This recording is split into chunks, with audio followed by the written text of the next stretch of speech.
கர்த்தருடைய பரிசுத்த நாமத்திற்கு மகிமை உண்டாகட்டும். உங்கள் யாவரையும் இயேசுவின் நாமத்திலே வாழ்த்துகிறேன். இந்த உயிர்மீட்சி நேரம் வழியாக இந்த செய்தியை கொடுக்கும்படி தேவன் தந்த இந்த வாய்ப்புக்காக கர்த்தரை நான் ஸ்தோத்திரிக்கிறேன். யாவருக்கும் என் அன்பு வாழ்த்துக்கள். இந்த ஊழியங்களுக்காக பாரத்தோடு ஜெபித்து தாங்கும்படி உங்களை நான் அன்போடு கேட்டுக்கொள்கிறேன். எபேசியர் 2ஆம் அதிகாரம் 8ஆம் வசனத்தில் பார்க்கும்போது, கிருபையினால் விசுவாசத்தை கொண்டு ரட்சிக்கப்பட்டீர்கள், இது உங்களால் உண்டானதல்ல, இது தேவனுடைய ஈவு. அன்பானவர்களே, இப்போ நாம் பார்க்கும்போது நாம் ரட்சிக்கப்பட்டிருக்கிறோம். இது நம்மால் உண்டானதல்ல, கிருபையினால் விசுவாசத்தை கொண்டு ரட்சிக்கப்பட்டிருக்கிறோம் என்று வேதத்திலே பார்க்கிறோம். கடந்த நாளிலும் கூட இந்த ரட்சிப்பை குறித்து இன்னொரு விதத்திலே நாம் வாசித்தோம், தியானித்தோம். இப்போதும் நாம் பார்க்கிறோம், கிருபையினால் நாம் விசுவாசத்தை கொண்டு நாம் ரட்சிக்கப்பட்டிருக்கிறோம். இது தேவனுடைய அநாதி தீர்மானம். விசுவாசம் இல்லாமல் தேவனுக்கு பிரியமாயிருப்பது கூடாத காரியம். ஏனெனில் தேவனிடத்தில் சேருகிறவன் அவர் உண்டென்றும் அவர் தம்மை தேடுகிறவர்களுக்கு பலன் அளிக்கிறவர் என்றும் விசுவாசிக்க வேண்டும். நம்ம உறுதியாட்டு விசுவாசிக்கணும். இல்லை, அநேகருக்க வாழ்க்கையில் அவிசுவாசம் நடக்குமா நடக்காதா? அன்பானுள்ள இருமனம் உள்ளவன் தன் வழிகளில் எல்லாம் நிலையற்றவன். அதை இருமனம் இருக்கிறவங்க கர்த்தரிடத்திலேருந்து கேட்டு பெற்றுக்கொள்ளவே முடியாது. ஆகையினால ஒரு கால் பள்ளத்திலும் ஒரு கால் வரப்பிலும் இருந்தால் போய் சேர வேண்டிய இடத்துக்கு போய் சேர முடியாது. ஆகையினால நம்ம விசுவாசத்தில் உறுதியாக இருக்கணும். விசுவாசங்கிறது அந்த ஆவியின் கனிகளில் ஒன்று விசுவாசம்.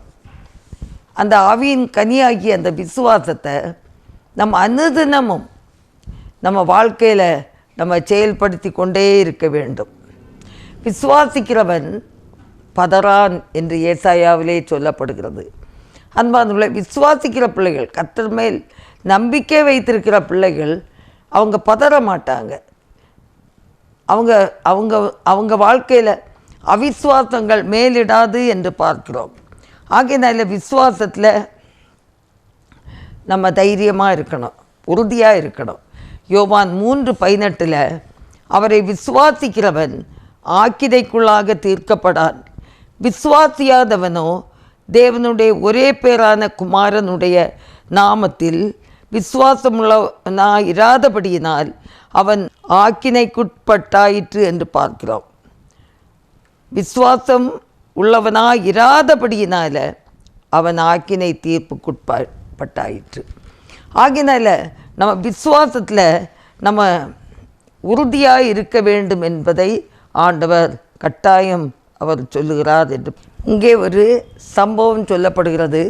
மார்க் எழுதின சுவிசேஷம் 9ஆம் அதிகாரம் 24ஆம் வசனத்தில், உடனே பிள்ளையின் தகப்பன், விசுவாசிக்கிறேன் ஆண்டவரே, என் அவிசுவாசம் நீங்கும்படி உதவி செய்யும் என்று கண்ணீரோடு சத்தமிட்டு சொன்னான் என்று பார்க்கிறோம்.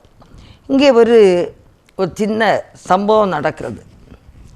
ஒரு தகப்பனுக்குரிய ஒரு மகன், அவனுக்கு ஒரு போராட்டம். அந்த போராட்டத்தில் சொல்லப்படுகிறது, அடிக்கடி அவனை கொல்லும்படி அது அநேகம் தரும், தீயிலும் தண்ணீரிலும் தள்ளிற்று, ஏதாகிலும் மனம் இறங்கி செய்யக்கூடுமானால் செய்யுங்க ஏசப்பா என்று சொல்லி கர்த்தருடைய கரங்களிலே உதவிக்காக வந்து நிற்கிறார். ஏன்னா அவன் அடிக்கடி அந்த அசுத்தாவி அவனை அலக்களித்தது என்று வேதத்திலே பார்க்கிறோம். அந்த அசுத்தாவி அலக்களிக்கும் போது அவன் தரையிலே விழுந்து அவன் நுரை தள்ளி புரண்டு அப்படியே அவன் கஷ்டப்படுகிறத அந்த தகப்பனால் பார்க்கவே முடியலை. ஆகையினால ஏசப்பாட்ட வந்து ஆண்டவரே ஏதாகிலும் என்னுடைய மகனுக்கு செய்யுங்கன்னு கேட்குறாங்க. இயேசு அவரை பார்த்து சொல்லுகிறார், நீ விசுவாசிக்க கூடுமானால் ஆகும், விசுவாசிக்கிறவனுக்கு எல்லாம் கூடும் அப்படின்னு சொன்னார். விசுவாசிக்கிறவனுக்கு எல்லாம் கூடும்னு சொல்கிறாரு. ஆனால் இவனுக்கு மனசில் ஒரு பயம். ஆகையினால தான் அவன் என்ன சொல்கிறான்னா, விசுவாசிக்கிறேன் ஆண்டவரே, என் அவிசுவாசம் நீங்கும்படி செய்யும் அப்படின்னு சொல்லி கண்ணீரோடு அழுறான். ஏன்னா அவனுக்குள்ளே ஒரு அவிசுவாசமும் இருக்குது. நல்லாகுமோ நல்லாகாதோ, இந்த இயேசு சோகம் தருவாரோ தரமாட்டாரோ, அப்படி ஒரு அவிசுவாசமும் இருக்குது. ஆகையினால தான் அவன் கண்ணீரோடு சொல்கிறான்.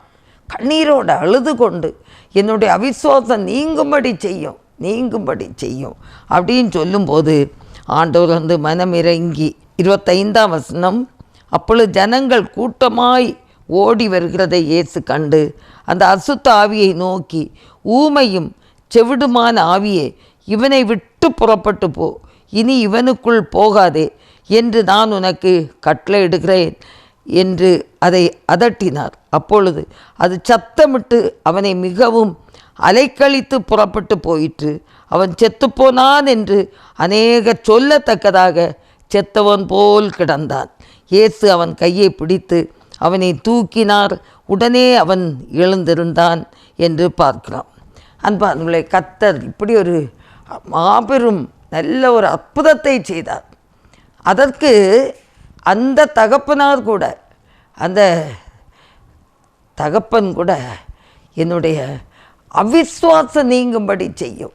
ஒருவேளை இன்று கூட அந்த செய்தியை கேட்கிற உங்கள் வாழ்க்கையில் ஏதாவது ஒரு பிரச்சனை, துன்பங்கள், ஒரு கஷ்டங்கள், வியாதி, பிரச்சனைகள், சத்ருவினால் உபத்திரவங்கள் எது இருந்தாலும் நீங்கள் என்ன செய்யணும்?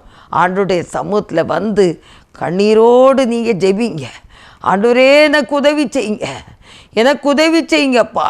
ஒரு அவிசுவாசத்தோடு நீங்கள் அதுவும் கொஞ்சம் இருக்குமானால் என்னுடைய அவிசுவாசம் நீங்கும்படி உதவி செய்யுங்கப்பா அப்படின்னு சொல்லி கர்த்தர் சமூகத்தில் உங்களை தாழ்த்தி நீங்கள் ஒப்பு கொடுத்துட்டீங்கன்னா அவர் கரம் பிடித்து அவர் நடத்துவார் என்பதற்கு சந்தேகமே இல்லை.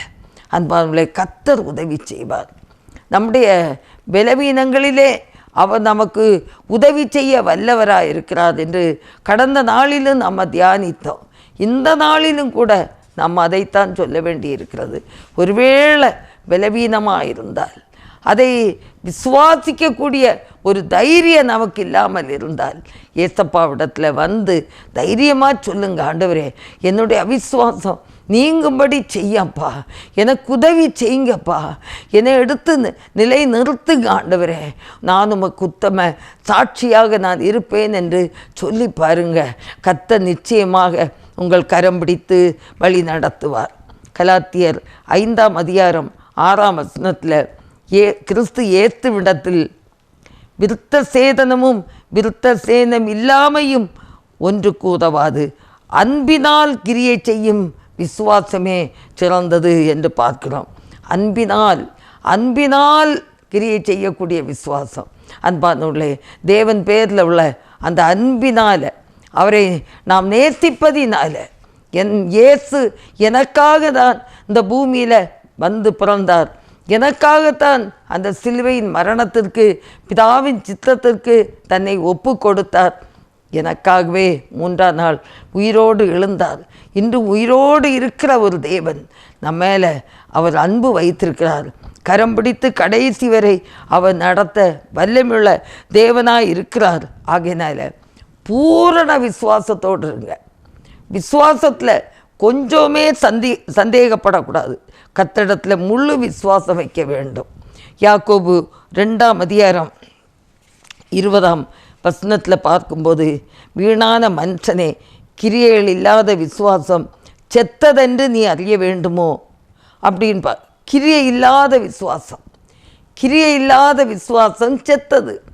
விசுவாசம் கிரியைகளோடு இணைந்து செயல்படும். ரெண்டையும் பிரிக்க முடியாது. கிரியை இல்லாத விசுவாசம் செத்தது. உதாரணமாக பார்க்க போனால், நம்முடைய முற்பிதாக்கள் பிள்ளைகளிலே ஒருவனாய் முதல் அந்த ஆபிரகாமுடைய வாழ்க்கையை நம்ம எடுத்துக்கொண்டால், ஆபிரகாமுடைய 75வது வயது வரை அவருக்கு குழந்தை பெற்றுக்கொள்ளவே இல்லை. ஆண்டவரே, எனக்கு என்ன கிடைக்கும், நான் வயது முதிர்ந்திருக்கிறேனே என்று ஆண்டவர் சொன்னார். அந்த வானத்து நட்சத்திரங்களை காட்டி அதை எண்ணக்கூடுமானால் நீ எண்ணிப்பார், உன்னால் எண்ண முடியுமான்னு பார்த்தார். அதை விட அதிகமாக உன்னுடைய சந்ததியை நான் ஆசீர்வதிப்பேன் சொன்னார். இன்னும் வயது போகிறது. 76, அப்புறம் 80, 90 தாண்டியே போயாச்சு. 100 வயது. இந்த 100 வயதில் அவர் ஒரு குழந்தையை பெற்றெடுக்கிறார். பாருங்கள், அந்த சாராளுக்கும் அந்த பெண்களுக்குரிய சகல வழிபாடுகளும் நின்று விட்டது. இனி பிள்ளை பெற்றுக்கொள்ளக்கூடிய சாத்தியமே கிடையாது. அந்த சூழ்நிலையில் அவங்க ஒரு குழந்தையை பெற்றெடுக்கிறாங்க, செல்லமாக வளர்க்குறாங்க. ஒரு நாள் ஆண்டவர் ஆபிரகாமோடு இடைப்படுகிறார். ஆபிரகாமே, உன்னுடைய ஏக புத்திரனும் ஒரே சுதனுமான உன்னுடைய மகனை நீ நான் காண்பிக்கும் அந்த இடத்துல கொண்டு போய் எனக்காக நீ தகன பலி இடணும்ன்ட்டு.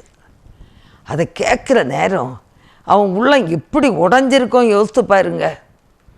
ஆனால் ஆண்டவரை விசுவாசித்து தைரியமாக கர்த்தர் மேல் தன் விசுவாசத்தையும் நம்பிக்கையும் வைத்திருந்தனால ஒரு கேள்வியுமே கேட்கல.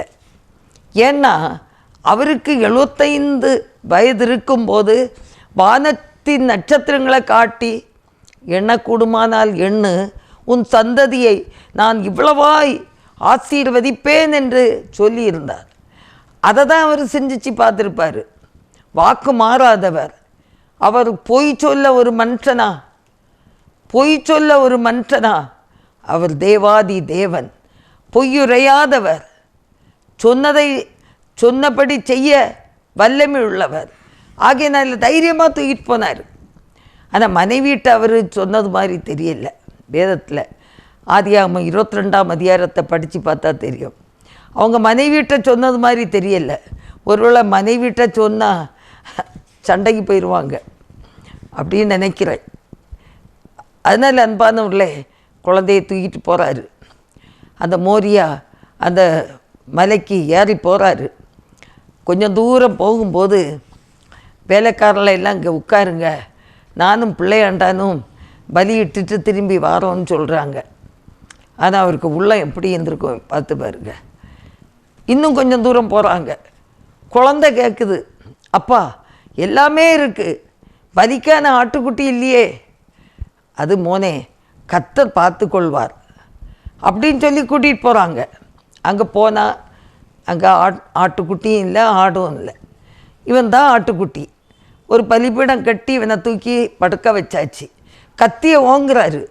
ஒரு அந்த கத்தி ஓங்க நேரத்தில் பின்னாலே இந்த ஒரு சத்தம், ஆபிரகாமே பிள்ளையாண்டான் மேல் கை போடாத.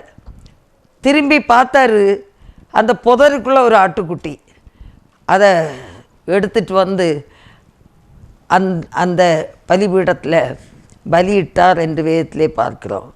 அல்லேலூயா, அல்லேலூயா. அவர் மனிதர் அல்ல. ஒருவேளை உங்கள் வாழ்க்கையில் ஒரு வாக்கு தத்தத்தை இயேசு உங்களுக்கு தந்திருப்பாரானால் அதை பிடிச்சு கேளுங்க. வாக்களித்த தேவன், வாக்களித்த தேவன், வாக்கு மாறாதவர், அவர் உண்மை உள்ளவர், அவர் அதிசயங்களை செய்கிறவர், சொன்னதை சொன்னபடி செய்யக்கூடிய தேவன் இயேசு கிறிஸ்து தான். அவர் ஒரு மனுஷன் அல்ல. மனுஷன் இன்னைக்கு சொல்லுவான், அடுத்த நேரம் மறந்துடுவான். மறதி புத்தி. ஆனால் நம்முடைய ஆண்டவராய் இயேசு கிறிஸ்து அவர் மறவாதவர். தாய் மறந்தாலும் நான் மறவேன் என்று சொல்லுகிறவர். தாய் மறந்தாலும் நான் மறவே திக்கற்றோனாய் விட்டு விடே என்றுரைத்தம்மை தேற்றுகிறார் என்றும் வாக்கு மாறிடாரே என்றும் வாக்கு மாறிடாரே. வாக்கு மாறாதவர், ஒரு நாளும் வாக்கு மாறாதவர். அன்பானவர்களே, ஆண்டவர் கைவிடாதவர், கைவிடாத நேசர், ஒரு நாளும் கைவிடாதவர், நம்மை ஆற்றி தேற்றி நடத்துகிற ஒரு தேவனாக இருக்கிறார். ஆகையினால நம்ம 2 கொரிந்தியர் 5ஆம் அதிகாரம் 6ஆம் வசனத்தில் சொல்லப்பட்டபடி நாம் தரிசித்து நடவாமல் விசுவாசித்து நடக்கிறோம் என்று பார்க்கிறோம். நம்ம விசுவாசித்து நடப்போம். ஆகையினால அவரிடத்தில் நம்ம தைரியமாக இருப்போம். 1 பேதுரு 1ஆம் அதிகாரம் 8-9 சொல்லுகிறது, அவரை நீங்கள் காணாமல் இருந்தும் அன்பு கூறுகிறீர்கள், இப்பொழுது அவரை தரிசியாமல் இருந்தும் அவரிடத்தில் விசுவாசம் வைத்து சொல்லி முடியாததும் மகிமையால் நிறைந்ததுமாயிருக்கிற சந்தோஷமுள்ளவர்களாய் களி கூர்ந்து உங்கள் விசுவாசத்தின் பலனாகிய ஆத்தும ரட்சிப்பை அடைகிறீர்கள். விசுவாசத்தின் பலன் என்னது? ஆத்தும ரட்சிப்பு. அவரை நாம் காணாமல் இருந்தும் நாம் என்ன செய்கிறோம்? அன்பு கூறுகிறோம். தோமா என்ன சொன்னார்? இயேசு கிறிஸ்துடைய உயிர்த்தெழுதலுக்கு பிறகு தோமா என்ன சொன்னார்? அவருக்கு காயத்தில் நான் கை போட்டு பார்த்தாதான், அவருடைய விழாவில் நான் கை போட்டு பார்த்தாதான், அவருடைய காயங்களை நான் தொட்டு பார்த்தாதான் நம்புவேன்னு சொன்னார். அன்பானுள்ளே, ஆண்டவர் சொன்னார், அவருடைய விசுவாசத்தின்படி தோமாவே, இதோ பாரு, என்னுடைய கையை, என் உள்ளங்கையை பாரு, என்னுடைய விழாவில் நீ கை போட்டு பாரு, நான் காயப்பட்டிருக்கிறேனா இல்லையான்னு பாரு. அந்த தோமா தொட்டு பார்த்தாரு. ஆண்டவனே ஆண்டவரே என்று கத்தினார். அன்பானுள்ளே, நமக்கு அந்த தொட்டு பார்க்குறதுக்கு அவர் இப்போ இல்லை, அவர் ஆவியாக இருக்கிறார். அவர் உயிர்த்தெழுந்து பிதாவோடு அவர் பிதாவின் வலது பாரிசத்தில் அவர் இருக்கிறார். ஒரு நாள் அவர் நம்மை அழைத்து செல்ல வருவார்.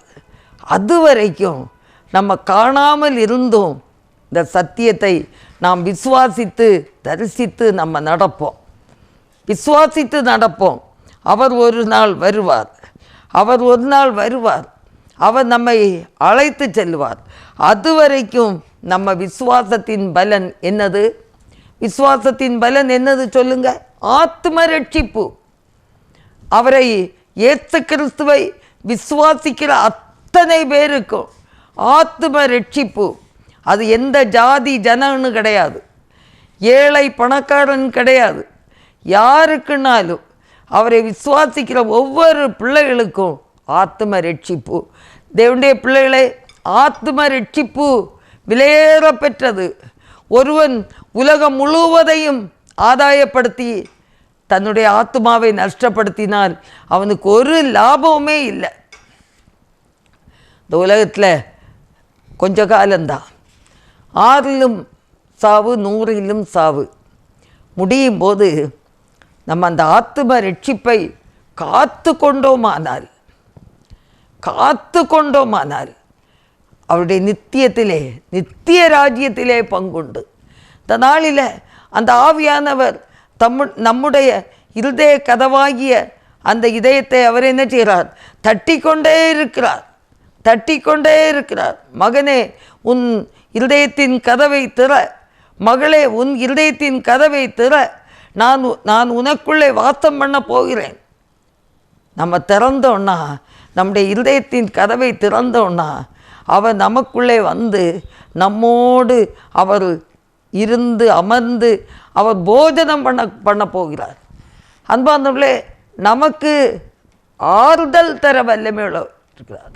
சோதனை வேதனை சூழ்ந்திடுமே, பலவிதமான கஷ்டங்கள் வரும்போது ஆண்டவருக்கு நம்மை அர்ப்பணிப்போம். ஒரு முறை ஆண்டவர் எனக்கு ஒரு பாடல் தந்த, எந்தன் இதய கதவை திறப்பேன், எந்தன் இதய கதவை திறப்பேன், எந்தன் இயேசுதேவா எந்தன் இதயத்திலே வந்து வாசம் செய்யுமே, எந்தன் இதய கதவை திறப்பே.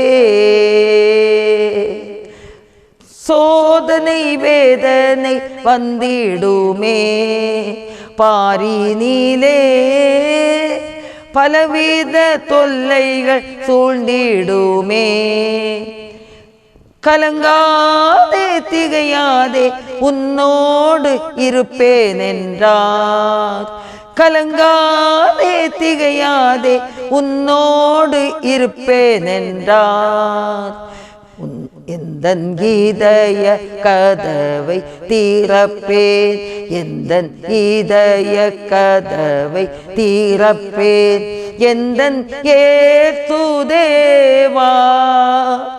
எந்தன் இதயத்திலே வந்து வாசம் செய்யுமே, எந்தன் இதய கதவை திறப்பே. ஆமன் பானுள்ளே, நம்முடைய இருதயத்தில் அந்த இயேசு கிறிஸ்துவை ஏற்றுக்கொள்வோம். நீங்கள் யாரானாலும் சரி, இன்றைக்கு தான் அந்த இயேசு கிறிஸ்துங்கிற நாமத்தை நான் கேள்விப்படுகிறேன் என்று டிவி மூலமாக, யூடியூப் மூலமாக ஒருவேளை இந்த சத்தத்தை நீங்கள் கேட்டீர்களானால் முழு மனதோடு இந்த இயேசுவை ஏற்றுக்கொள்ளுங்க. அவர் நித்திய ஜீவனை தர வல்லமை உள்ளவராக இருக்கிறார். நீங்கள் அவங்கள விசுவாசித்தீர்கள் என்றால் அந்த விசுவாசத்தின் பலன் ஆத்ம ரட்சிப்பு, ஆத்ம ரட்சிப்பு, ஆத்மா விடுதலையாகிறது. பாவத்திலிருந்து, அக்கிரமங்களிலிருந்து, குடி வெறியிலிருந்து அவர் விடுதலை தந்து வெற்றியுள்ள வாழ்க்கை வாழ கர்த்தர் உங்கள் கரம் பிடிப்பார். அவர் தாமே, அவருடைய நாமம் மட்டுமே மகிமை உண்டாகட்டும். கண்களை மூடி நாம் ஜெபிப்போம். எங்கள் அன்பின் ஆண்டவரே, எந்த சூழ்நிலையிலும் ஆண்டவரே உம்மை நாங்கள் நோக்கி பார்க்கிறோம். உம்மை நோக்கி பார்க்கிற முகங்கள் வெட்கப்பட்டு போவதில்லை. இந்த நேரத்தில் எங்களை தாழ்த்தி ஒப்பு கொடுக்கிறோம் ராஜா. உம்மை நோக்கி பார்க்கிற முகங்கள் வெட்கப்பட்டு போகாதபடி செய்யும். உம்மை நோக்கி கூப்பிடுகிற பிள்ளைகளுடைய இருதயத்திலே வாசம் பண்ணி ஆண்டவரே அந்த அந்த விசுவாசத்தினால் கிடைக்கக்கூடிய ஆத்தும ரட்சிப்பை பிள்ளைகள் சுதந்திரித்து உமக்காக ஜீவிக்க கர்த்தர் கிருபை தர வேண்டும் என்று நாங்கள் ஜெபிக்கிறோம். கர்த்தாவே உமக்கு ஸ்தோத்திரம். இந்த நேரத்திலும் யாராவது பலவீனத்தோடு சுகவீனத்தோடு இருந்தாலும் கர்த்தர் அவருடைய சுகவீனத்தை மாற்றும். இயேசுவின் நாமத்தில் ஒரு சுகம் உண்டாகட்டும். சத்ருவின் போராட்டமானாலும் இயேசுவின் நாமத்தில் ஒரு சுகம் உண்டாகட்டும். ஆண்டவரே, இந்த உலகத்திலே ஜீவித்த போது அநேக அற்புதங்களை செய்தது போல இப்போது நீ செய்து கொண்டிருக்கிறீர். கர்த்தர் ஒவ்வொரு பேரையும் ஆசீர்வதித்து உம்முடைய நல்ல பாதையில் வழி நடத்த வேண்டும் என்று நாங்கள் கெஞ்சி ஜெபிக்கிறோம். கர்த்தாவே, தேவைகள் எல்லாம் சந்தியும் உடைய அன்பு கரங்களிலே தருகிறோம். இயேசு கிறிஸ்துவின் நல்ல நாமத்தில் ஜெபங்கேளும் பிதாவே. ஆமேன், ஆமேன். கர்த்தர் தாமே உங்களை ஆசீர்வதிப்பாராக.